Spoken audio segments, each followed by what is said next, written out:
L'enregistrement que nous faisons aujourd'hui est un extrait du discours de saint Hippolyte, martyr de la vérité et évêque de Porto, qui convertit les hérétiques Béron et Élicin, et dans lequel il traite de la connaissance de Dieu et de l'incarnation, et qui commence ainsi: Dominus Sabaoth, incessanti voce clamates, seraphim deum glorificant. C'est la toute-puissance de Dieu qui a créé toutes choses. Il les conserve par les lois qui sont propres et particulières à chaque espèce et à chaque genre, et par une émanation continuelle de son immense vertu, car c'est lui seul qui est l'auteur de toutes choses, c'est lui qui donne à tout la vie et le mouvement, et qui fait mouvoir toutes choses du sein de sa puissante immobilité. C'est son immensité même qui est la cause de son immobilité, parce qu'il n'y a rien hors de lui, dans quoi et autour de quoi il puisse se mouvoir. D'ailleurs, la faculté de se mouvoir dans ce qui est immobile, c'est le mouvement même. C'est ce qui peut expliquer comment, selon nous, le Verbe a été fait homme, véritablement sans péché, revêtant ce qui était resté pur de l'humanité, et comment, s'incorporant dans la chair pour notre salut, sa nature est restée parfaite, pleine et entière par son immobilité, et comme il est consubstantiel au Père, il s'est fait consubstantiel à la chair. Mais tel qu'il était avant la chair, il est resté après, immense et sans bornes, et faisant dans sa chair ce qui était de son essence divine, il s'est montré sous un double rapport, sous le rapport divin et humain tout à la fois. Et cependant il n'a pas cessé d'agir en vertu de sa seule et unique nature. Immense comme Dieu et borné comme homme, possédant la perfection de l'une et l'autre de ces deux natures, conservant à chacune les propriétés qui leur sont propres et sans mélange, et non point, comme quelques-uns le prétendent, par comparaison de ce que nous appelons entre le plus petit et le plus grand. Car les comparaisons n'ont lieu qu'entre les choses de même nature et non point entre choses de nature différente. Car rien de ce qui est fini ne peut être comparé à Dieu qui est infini, puisque le fini et l'infini diffèrent naturellement entre eux sous tous les rapports et ne souffrent nulle comparaison. Cela n'empêche pas que le fini et l'infini ne possèdent chacun l'unité qui leur est propre, que rien ne peut rompre et qui échappe à toutes les recherches de la science. Car la divinité du Christ reste après son incarnation comme elle était avant, infinie, incompréhensible, impassible, immuable, pouvant tout par elle-même et pour tout dire, subsistant substantiel, source infinie de tout bien et de toute vertu. Deuxième fragment du même discours. D'après les Saintes Écritures, le Christ est un homme sans péché et non point un Dieu transformé, comme il le sait lui-même, puisqu'il est l'auteur des choses qui sont au-dessus de notre compréhension. Dans son incarnation, qui a eu lieu pour notre salut, il a uni sa divinité avec la chair, et quoiqu'il se soit incorporé à la matière, c'est toujours un Dieu qui s'est manifesté.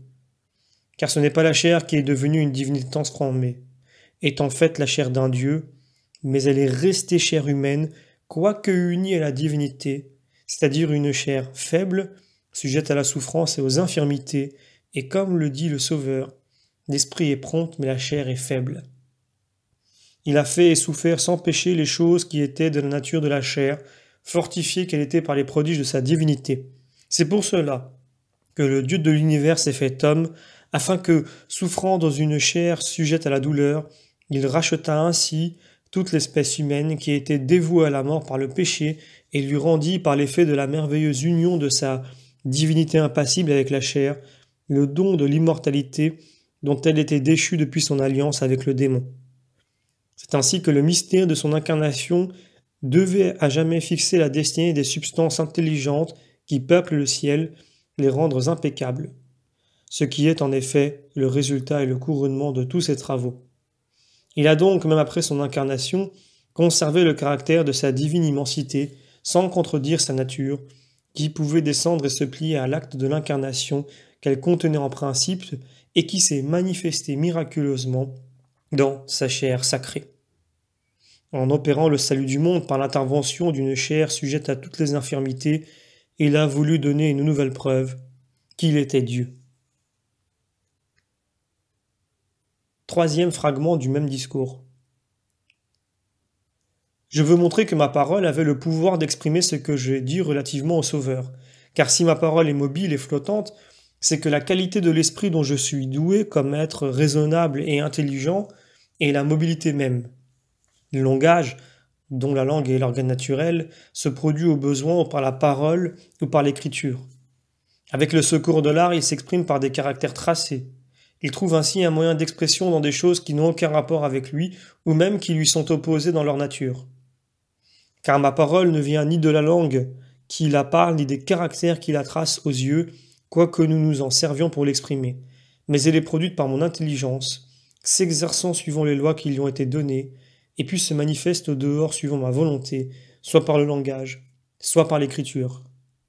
Ainsi, par ce qui se passe alors en nous, et où notre esprit qui est incorporel est manifesté au dehors par le mécanisme de la langue qui est corporelle, nous pouvons, autant toutefois qu'il nous est permis d'apercevoir les choses inaccessibles à notre intelligence, expliquer ce qui se passe dans le mystère de la glorieuse incarnation.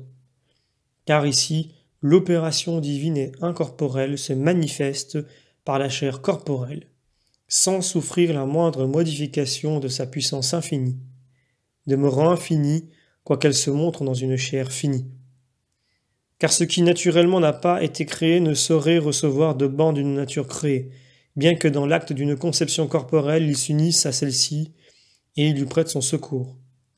Dans cet acte, quelles qu'en soient les circonstances, ce qui est créé et ce qui est incréé garde également l'immutabilité de sa propre nature, car ces choses naturellement n'ont de commun entre elles que le mouvement qui manifeste la substance et la vertu qui est propre à chacune d'elles. En effet, sans le mouvement, on ne saurait concevoir de substance douée de plusieurs natures et de plusieurs propriétés. Quatrième fragment du même discours. Les apôtres, les prophètes et les docteurs s'accordent tous à reconnaître dans le mystère de la divine incarnation l'acte d'une double nature, puisque ce qui est divin et ce qui est humain s'y manifestent à la fois. Mais on ne pourra jamais concevoir leur mode d'agir tant qu'on ne connaîtra pas le verbe ou le lien de cette double action. Immuable dans sa nature, Dieu a pu, par sa toute-puissance, créer l'homme comme il était, sans péché, ce qui fait que Dieu est connu uniquement dans ce qu'il est, tandis que l'homme qui a été créé est connu dans ce qu'il peut ou dans ce qu'il a pu être. Cependant, l'un et l'autre conservent toujours la nature qui lui est propre et la perfection de son être, quoique l'acte comporte le concours de ce qui est humain et de ce qui est divin. Cinquième fragment du même discours. Un certain Béron et quelques autres, se laissant aller à l'amour de l'erreur, ont tenté de réhabiliter les rêveries abandonnées qu'avait professées Valentinus, prétendant que la chair revêtue par le Verbe était une chair d'une nature surhumaine, et que cette divinité avait été assujettie aux faiblesses de la chair, confondant en une seule et même chose la convertibilité et l'union, ou le mélange, et disant qu'elles pouvaient être transformées l'une en l'autre. Car si la chair du Verbe est devenue participante de la divinité, il en résulte qu'elle doit participer en même temps à tous les attributs de Dieu. Et si d'un autre côté, la divinité a été assujettie dans l'incarnation à la faiblesse de la chair, il en résulte pareillement qu'elle doit participer à tout ce qui est de la chair, car les choses qui sont unies par leur coopération à un même but sont censées avoir la même origine et la même nature. D'après ce système, le Christ, par l'union des deux natures, ne serait plus qu'une dualité, tandis que par la séparation des personnes, il représenterait une quaternité, ce qui n'est pas soutenable. Or, comment, d'après de pareilles idées, concevoir la nature à la fois divine et humaine du Christ ? Quelle demeurera son essence après avoir altéré sa divinité par son humanité et avoir donné à sa chair le caractère de divinité ? Nous nous proposons de résoudre ailleurs ces difficultés. Passons donc pour le moment à d'autres considérations. Sixième fragment du même discours. Il est admis par tous les chrétiens, comme un dogme, de croire que Dieu, dans le mystère de l'incarnation, reste toujours égal à lui-même, ne souffrant ni altération ni diminution dans tout ce qui est de son essence. Si donc, d'après Béron, la chair revêtue par le Christ est devenue participante de lui-même, il en résulte qu'elle est devenue en même temps participante de sa nature et par conséquent qu'elle est sans commencement, qu'elle est incréée, infinie, éternelle, sans bornes, qu'elle possède toutes les perfections que nous adorons dans la divinité. Il faudrait en conclure que cette double nature ayant éprouvé une altération dans l'incarnation, posséda un moyen que nous ne connaissons pas de reprendre toute sa perfection première. Car l'être, qui subit l'action instantanée de deux choses d'une nature différente, subit en même temps leur confusion sous le rapport de l'action et leur différence sous le rapport de leurs éléments. Ces deux choses, ayant souffert un changement dans leur nature, doivent alors prendre une existence qui nous est inconnue et à laquelle nous ne pouvons donner aucun nom. 7e fragment du même discours. Il ne faut donc pas dire que la chair revêtue par le Christ dans l'incarnation faisait partie de sa propre essence, et que l'incarnation elle-même était dans sa nature divine, car on s'exposerait par là à lui attribuer des actes sans rapport avec sa puissance et avec sa majesté, et à ravaler sa divinité jusqu'aux choses bien au-dessous d'elle, ce qui serait une prétention impie. 8e fragment du même discours. L'erreur sur ce point vient de ce qu'on a considéré comme divine l'opération qui est propre à la chair. Quoiqu'il soit vrai de dire que cette opération s'est manifestée ensuite par des actes miraculeux, par l'effet de la puissante intervention du Christ en sa qualité de Dieu. On n'a pas voulu comprendre qu'on ne peut admettre de changement de la nature divine en une autre substance sans admettre sa convertibilité. Nos adversaires n'ont pas non plus voulu comprendre, quoi que ce soit, une vérité évidente, que la chair n'a pas en elle-même la puissance de produire ce qui sort de son sein. Ainsi, quand je parle avec ma langue ou quand j'écris avec ma main, je produis de deux manières différentes le même acte de mon intelligence.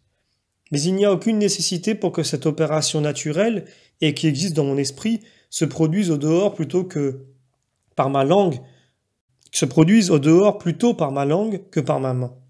Et ce n'est pas la faculté de cette double manifestation qui est la cause que ma pensée est produite ou exprimée.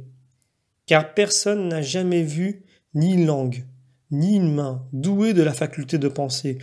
De même la chair, quoique sanctifiée par Dieu, qui l'a fait servir à un acte divin, ne devient pas créatrice par cela même.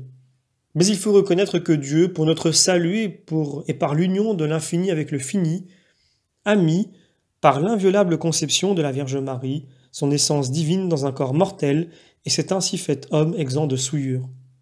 Il est à la fois entièrement homme et entièrement Dieu, opérant par sa toute-puissance dans sa chair sacrée, des choses au-dessus de la nature de la chair, et dans son humanité sainte, des choses au dehors de sa divinité même.